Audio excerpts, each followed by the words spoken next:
નમસ્કાર મિત્રો, વિડીયોમાં તમારું સ્વાગત છે। અત્યારે ગુજરાતના મોટાભાગના વિસ્તારોમાં ધોધમાર વરસાદ વરસી રહ્યો છે અને સમગ્ર ભારતની અંદર ચોમાસાની ધમાકેદાર એન્ટ્રી થઈ ગઈ છે। તેવામાં ચોમાસાને લગતા કેટલાક વિડીયો સોશિયલ મીડિયામાં વાયરલ થઈ રહ્યા છે। તો અત્યારે એવો જ એક વિડીયો વાયરલ થઈ રહ્યો છે જેની અંદર એક બાઇક ચાલક જોતજોતામાં જ પાણીમાં તણાઈ જાય છે। તો મિત્રો, બાઇક ચાલકની એક ભૂલના કારણે પોતાનો જીવ ગુમાવવાનો વારો આવે છે। ઘણા લોકો તેને મનાવી રહ્યા છે, પરંતુ એ લોકોનું કહેવું ના માનવાના કારણે પોતાનો જીવ ગુમાવ્યો છે અને આ વિડીયો અત્યારે સોશિયલ મીડિયામાં વાયરલ થયો છે। વાયરલ થતાં જ લોકો અલગ અલગ પોતાનું મંતવ્ય આપી રહ્યા છે। તો મિત્રો, વિડીયોમાં તમે સ્પષ્ટ રીતે જોઈ શકો છો કે એક યુવક નદીના પ્રવાહને ઓળંગવાની કોશિશ કરે છે અને તેવામાં તેઓ બાઇક સાથે યુવક પણ તણાઈ જાય છે અને મોતને ભેટે છે અને આ વિડીયો વાયરલ થઈ રહ્યો છે।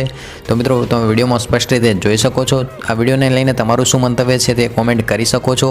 તો મિત્રો, યુવકને ઘણા લોકો મનાવી રહ્યા છે, પરંતુ તે માની રહ્યા નથી અને તેઓ રસ્તો ઓળંગવાનો પ્રયાસ કરે છે, જેના બદલામાં તેને મોત મળે છે। તો મિત્રો, આ તો આજનો વિડીયો ગમે તો લાઈક કરો, શેર કરો અને ચેનલને સબસ્ક્રાઈબ કરો।